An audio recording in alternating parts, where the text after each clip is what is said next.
A quote from the Kaiser Family Foundation found in Hendry's article says, "Without question, this generation truly is the media generation, devoting more than a quarter of each day to media, and that anything that takes up this much space in young people's lives deserves our full attention." This to me is very true, and as educators, I believe that we should look at how we can use technology as liberation, especially since this generation responds so much to technology. By the proper strategic use and incorporation of technology within our classroom, we can not only get student buy-in, but also hopefully impact their lives in ways not available to them. There are many technology tools that can be used by teachers to expose young students to information.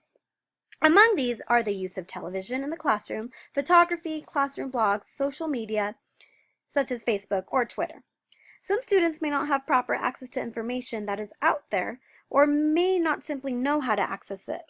Educators, however, have the power to liberate their students from these barriers. From an article by Hendry, we see that the use of instructional television, or ITV, in the classroom provides both advantages and drawbacks.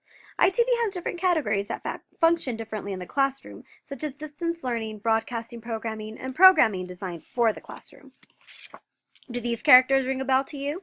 According to Cruz, based on a study, preschoolers who watched Sesame Street showed higher academic skills and readiness. These led to long-term effects, and the study found that middle school and high schoolers who grew up watching the show had higher grades and academic self-esteem than those who didn't. Arthur was one of my favorites growing up. Interesting enough, Cruz also points out that this show had positive effects on the language development of English language learners. This is interesting to me because I grew up learning both English and Spanish, but my household predominantly spoke Spanish. Makes me wonder if tuning into the show every day after school had an impact on my language development. The use of ITV serves as a good way to introduce a topic to students.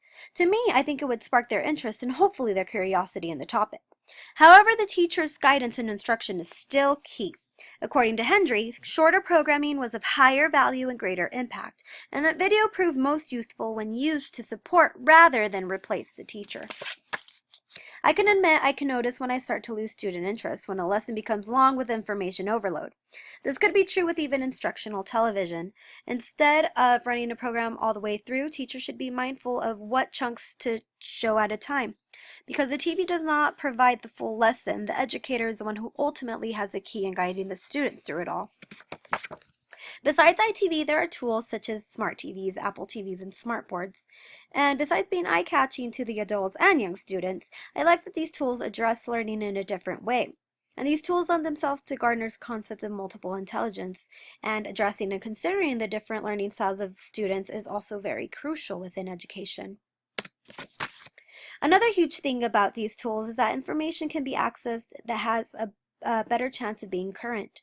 Textbooks may be outdated and may only present one point of view on a topic. As stated in Vasquez and Felderman, texts are socially constructed from particular points of view. Students can find liberation of textbooks by using the information that is out there to explore the other points of view that may not be present. Beyond exposing students to information that may not be accessible to them, technology use can help them see themselves in the curriculum. I feel that many times students aren't engaged because they cannot relate to what is being taught or how it is being taught. With the meaningful implementation of technology, I think that students can be liberated of those feelings. Steering away from traditional textbooks and teacher-centered instruction, I think, is necessary to achieve this. That way students can see that who they are, their thoughts, and work add value to the world. I love how Laura Herring and Vasquez and Felderman utilize photography to teach her young students about perspectives and opinions. Besides being a highly enjoyable project, it gave the students an opportunity to see each other's worlds from their perspectives and what others may interpret at the surface. They also incorporated writing into the lesson by writing poems about the photos, which makes it an even more awesome lesson. From personal experience, students tend to struggle with poetry, whether it's understanding it or composing. With this assignment, I like how they can use a photo they took and write a poem about it.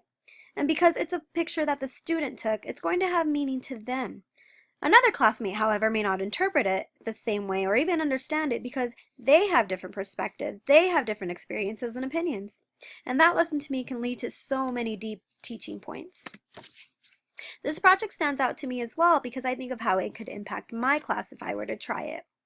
I do not live in the community that my students live in, and so as a teacher, it would open my eyes to the reality of my students and what they see through the lens. So technology can not only be liberating for students, but for teachers alike. Classroom, I love how Miss Cassidy utilized her classroom blog to document student work. Having the students' daily accomplishments up on the internet, which can be later accessed, I think provides them a sense of contribution and ownership of their work. Also, years from now, they can look back at how they came along throughout the year. Class blogs are something that I would like to provide for my students someday. I want my students to someday get online and feel proud to say, I did that, and show others their work.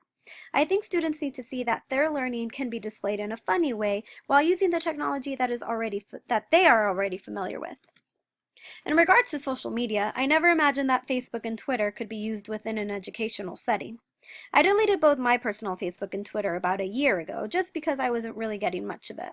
However, seeing how Miss Cassidy used it within her classroom really makes me want to jump back in for professional and educational value.